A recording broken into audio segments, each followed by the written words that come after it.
Well, war on Iran has sparked global concerns. Oil prices are up, Gulf nations are facing attacks, and end of war remains uncertain. Where does the war on Iran stand as we move beyond 2 weeks of constant attacks and counterattacks? We have more in our next report. Take a look.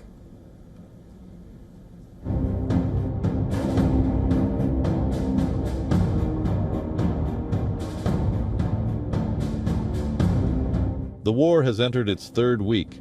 Pentagon and Israeli forces say they have targeted and dismantled over 15,000 Iranian targets.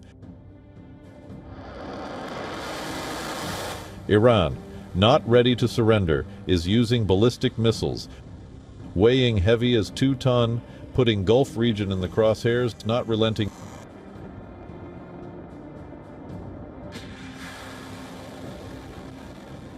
U.S. claims to have complete control over Iranian skies while the Strait of Hormuz waters are still being dominated by Iran.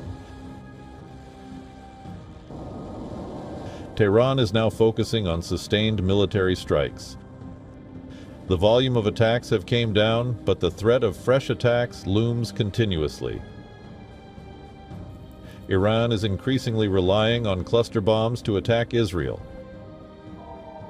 These munitions are difficult to intercept as the missile ejects smaller submunitions before hitting the ground. The war so far has been focused on aerial and naval assaults, causing damage across Gulf countries. Iran's new leader, Mojtaba Khamenei, says Gulf nation must shut U.S. bases or be ready to face attacks.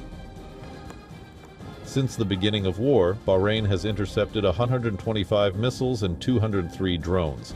UAE has intercepted over 294 ballistic missiles and 1,600 drones. Qatar, Saudi Arabia, Jordan, along with Kuwait, Oman, and Iraq are also facing daily attacks. In the latest, Iran has targeted U.S. base in Saudi Arabia's Al-Kharj. UAE's Fujairah oil facility also caught fire, and loud explosions were heard in Bahrain's Manama. Gulf nations are faced with a difficult choice: loose out on American security umbrella or keep catching Iranian missiles and drones. They have so far remained cautious in joining offense against Iran, but Tehran vows it has ample evidence to prove that U.S. bases in Gulf are being used by U.S. to conduct attacks. The latest Iranian salvo comes after U.S. forces hit Iran's Karg Island, which is a key artery of Iran's oil trade. Iran claims that attack on Karg was carried out from UAE, and it will further escalate the scope of retaliation. Iran says it will hit any energy infrastructure in the region which belongs to any American company. This is not the first time Iran has vowed a tat-for-tat action. It threatened to hit U.S. banks in the Gulf after strikes hit its banking facility in Tehran. As war continues to rage, the battle of words is also intensifying. Iran's Supreme National Security Council, Secretary Ali Larijani, has opened a fresh front on social media. After Pentagon chief labeled Iranian leaders as rats, Larijani has accused a 9/11-like plot being planned by what he called remnants of Epstein's team. Diplomatic efforts to script end of this war also remain sketchy.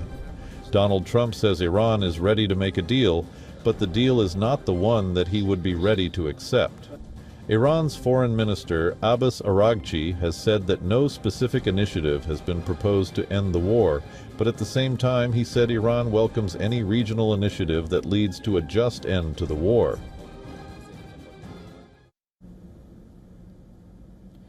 But for more on this, joining us from Washington, D.C. is Dr. Charles Kupchan. He is a senior fellow at the Council on Foreign Relations and professor of international affairs at Georgetown University.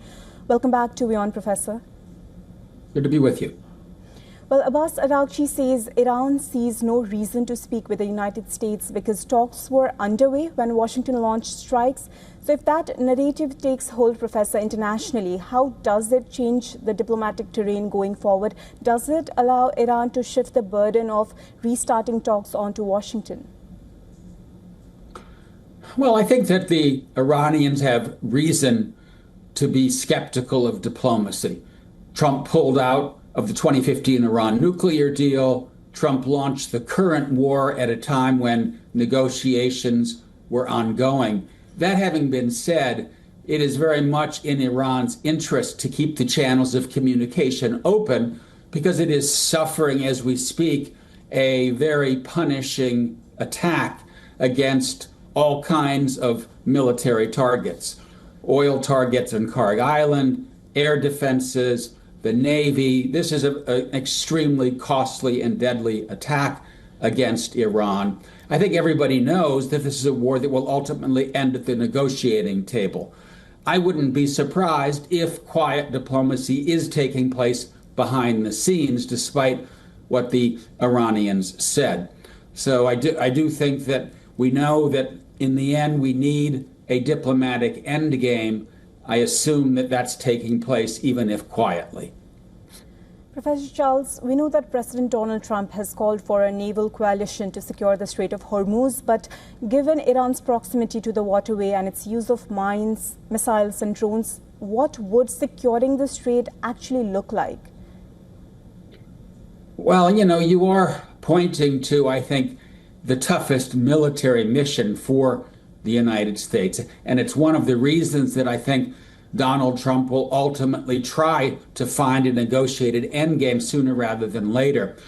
And that's because this strait is quite narrow. There are only 2 shipping lanes in the straits. And even if the United States succeeds in suppressing Iran's missiles, in suppressing most of the drones, it is not difficult for Iran militarily to disrupt shipping in the Strait of Hormuz. They can use small boats. They can use mines. They can use submarines. They may be hiding missiles along the coast. And because the strait is that narrow and relatively shallow, it would be a challenging military mission for the United States to escort tankers through that strait in a way that would keep the flow of oil going. So in some ways, I think this is Iran's strongest card. And it is, I think, one of the issues that is going to be very challenging for the United States, even if it gets help from allies.